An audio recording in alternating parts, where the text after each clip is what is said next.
Best plays, best value, best results. 9 to 5 sports.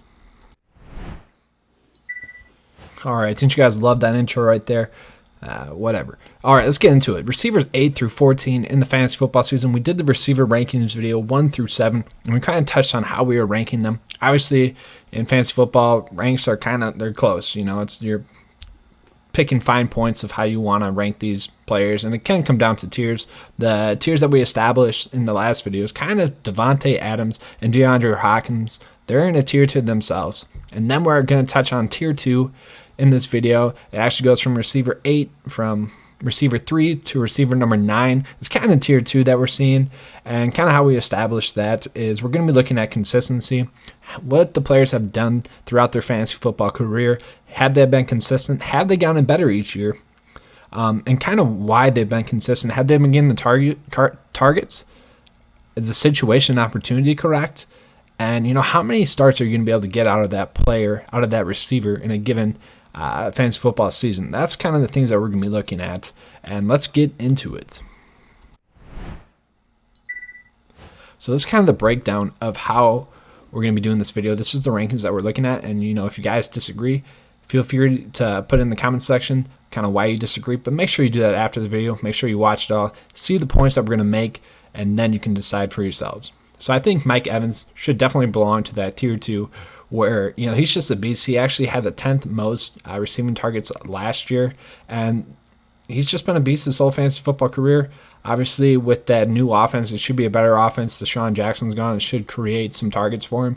The only worry with Mike Evans is he has that low reception rate. He actually finished with 86, and the average for a top 10 receiver is around 107. So that's kind of worrisome. That's about 20 less receptions, but obviously he's a big play guy. He does make those touchdowns, and that's kind of how he makes up for it. So what he lacks in receptions, he should make up for in his touchdowns. And him and Jameis Winston, they just kind of have a good rapport. So obviously I don't think we have to worry about that. Now, Brandin Cooks here, receiver number 9, that actually might surprise you, but I really like Brandin Cooks. He's just been consistent. That's right, 4 consistencies.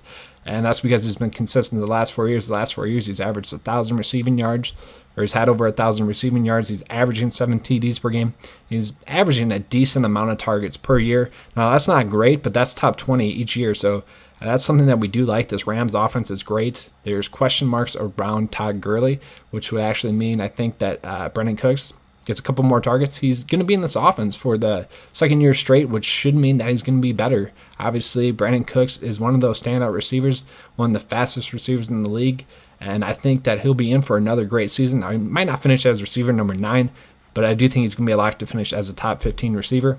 Now, T.Y. Hilton, Brandin Cooks, they're pretty much the same, and I think this is the end of tier 2, actually. T.Y. Hilton's a beast. He could easily be a top 5 receiver, and no one would question it. The cons for T.Y. Hilton, he's not always a must start. You know, he had 5 games under 8 fantasy points and a half-point PPR. You know, it's not horrible, but he kind of can just disappear, but he easily can win you some weeks here and there. You know, T.Y. Hilton has massive upside. The only real concern with him is the injury concern, but he's never really missing games. It's the fact that he's banged up, and he kind of plays through his injuries, which kind of hurts us because we don't always know when to start him then. But I do love T.Y. Hilton this year. Like I said, I think he could easily be a wide receiver number 5 this year at the end of the year. The next receiver is another one that kind of has some injury concerns. That's going to be Keenan Allen. The thing that I like about Keenan Allen, he is normally just a great, solid producer throughout the year. The last 2 seasons, he's actually gotten better as the years went on, so that's kind of surprising, but you know, I just like Keenan Allen. 12th in targets, 9th in receptions, 13th in yards, and 12th in fantasy points at the receiver position. If we can get him at receiver 11, I think that's solid. He should be able to produce at that mark. You know, with Tyrell Williams gone, the target should go up. Yes, Hunter Henry's back.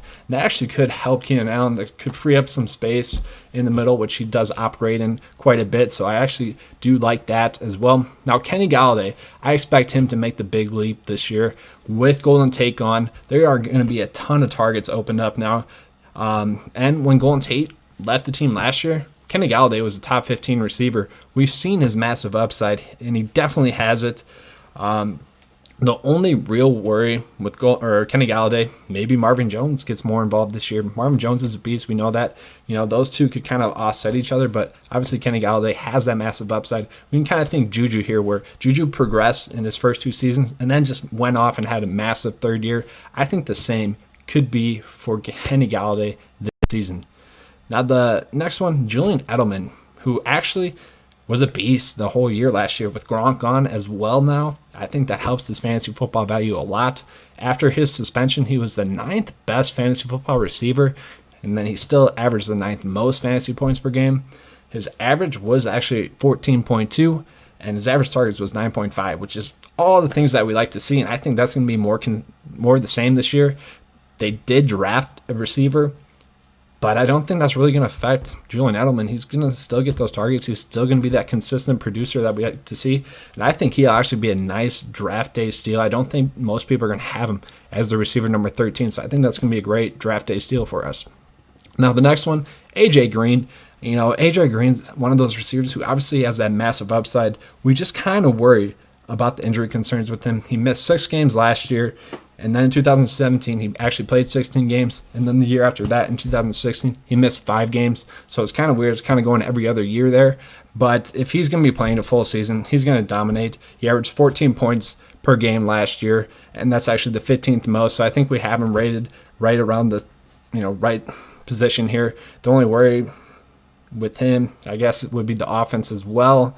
But A.J. Green's a guy who has that massive upside. We wouldn't be surprised if he finished as a top 5 receiver this fantasy football season. All right, that's all I have for you guys. Please let me know what you guys thought of the rankings. If you didn't like him, if you did like him, let me know. We're going to be doing receivers. We're going to start off with the receiver 15 next week. Oh, hey, what are you guys still doing here? Why haven't you liked and subscribed yet? Let's go. We're going to keep winning, and we're going to keep cashing. Let's do it. Let's have that good fantasy football season. We out.